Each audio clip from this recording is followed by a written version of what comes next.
तुर्की के राजा के खिलाफ अंग्रेजों ने भीषण युद्ध छेड़ दिया। अब इस युद्ध के दौरान पूरी दुनिया में खिलाफत मूवमेंट जोर शोर से चलने लगी।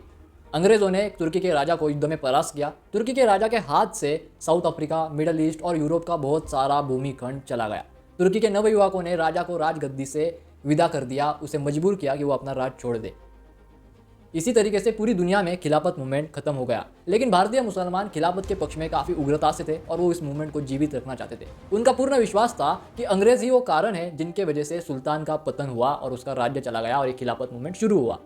अब उन्हें अंग्रेजों का पूर्ण रूप से विरोध करना है। गांधी जी को लगा कि अगर वो खिलाफत का समर्थन करते हैं तो आने वाले समय में वो हिंदू मुस्लिम एकता करने में सफल हो जाएंगे और ब्रिटिशर्स भी जल्द ही स्वराज दे देंगे। गांधी जी ने इस कांग्रेस को खिलाफत मूवमेंट में ढकेल दिया। एक राजनीतिक दल को सांप्रदायिक आंदोलन में ले आए गांधी जी, और ये इतनी बड़ी भूल साबित हुई कि आने वाले समय में भारत के लिए एक अनर्थकाली विपत्ति बन गई।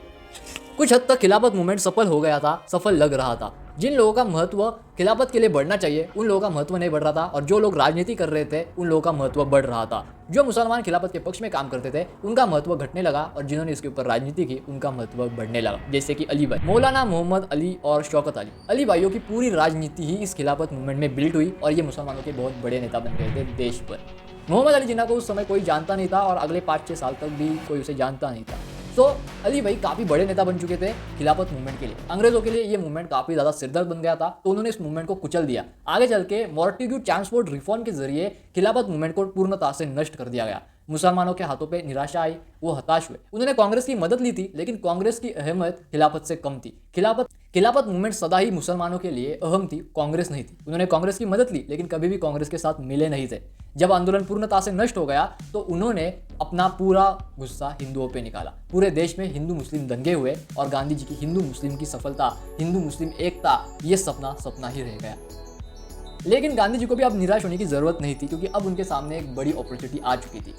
अली भाई किसी भी रूप से खिलाफत मूवमेंट को मरना नहीं देना चाहते थे। उनका काम था इस मूवमेंट को जीवित रखना ही उनका एक ध्येय बन चुका था।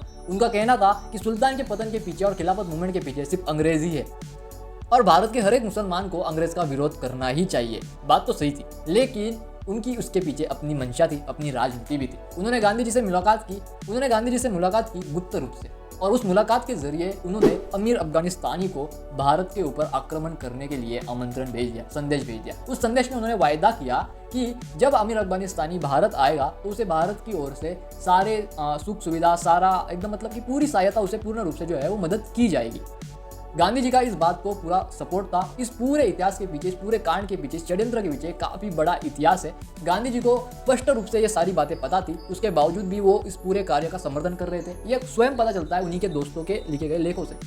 उनके दोस्त जैसे कि स्वर्गीय श्रीयतु श्रीनिवास शास्त्री, उसी के साथ साथ श्री C.Y. चिंतामणि जो कि लीडर के संपादक थे, और गांधी जी के परम मित्र श्री C.F. एंड्रूज। इन लोगों का स्पष्ट रूप से कहना था कि गांधी जी के भाषणों से और लेखों से साफ साफ पता चलता है कि उन्हें इस पूरे षड्यंत्र की पहले से जानकारी थी और वो समर्थन कर रहे थे अली भाइयों का हिंदू मुस्लिम एकता के लिए। अब गांधी जी का लेख का एक अंश मैं आपको बताता हूँ जो वो आपको बताना चाहता हूँ, जो उस समय उन्होंने लिखा था। अब गांधी जी क्या कहते हैं जरा देखिए। गांधी जी कहते हैं कि मैं नहीं समझ सकता जैसी खबर फैली हुई है, अली भाइयों को क्यों जेल में डाला जाएगा और मैं स्वतंत्र रहूंगा। उन्होंने ऐसा कार्य नहीं किया जो मैंने नहीं किया। अगर उन्होंने अमीर अफगानिस्तान को भारत पर आक्रमण करने के लिए संदेश भेजा है, मैं भी अमीर अफगानिस्तान को संदेश भेजूंगा और उसे कहूंगा कि जब वो भारत आएगा, जब वो हिंद में आएगा, तब जहाँ तक मेरा बस चलेगा कोई भी भारतवासी सरकार की सहायता नहीं करेगा उसे हिंद से निकालने के लिए। ये मैं नहीं कह रहा, ये गांधी जी ने कहा है। बुक का सोर्स मैं डिस्क्रिप्शन में दे दूंगा। आप देख रहे हैं कि जिस हिसाब से गांधी जी चल रहे हैं, वो अपनी मुस्लिम तुष्टिकरण नीतियों को हिंदू मुस्लिम एकता के नाम के पीछे, उस पूरी तुष्टिकरण राजनीति के पीछे अपने देश को न्यौछावर करने के लिए भी तैयार हो चुके थे। कोई अपने ही देश के ऊपर आक्रमण करने वाले की सहायता कैसे कर सकता है? सीधी बात है यार। मिलिट्री इंटेलिजेंस स्पाई ने इस पूरे षड्यंत्र को फोड़ दिया। अली भाइयों के हाथों में निराशा आई और इस पूरे मामले को पूरी रूप से दबा दिया गया। ये काला सच आप में से ज्यादातर लोग नहीं जानते होंगे, but this is the truth. आशा करता हूँ आपको ये वीडियो पसंद आई होगी। अगर आपने इस वीडियो से कुछ भी सीखा तो इस वीडियो को लाइक कीजिए, शेयर कीजिए और सब्सक्राइब कर दीजिए चैनल को। मैं मिलता हूँ नेक्स्ट वीडियो में, तब तक के लिए जय हिंद, वंदे मातरम।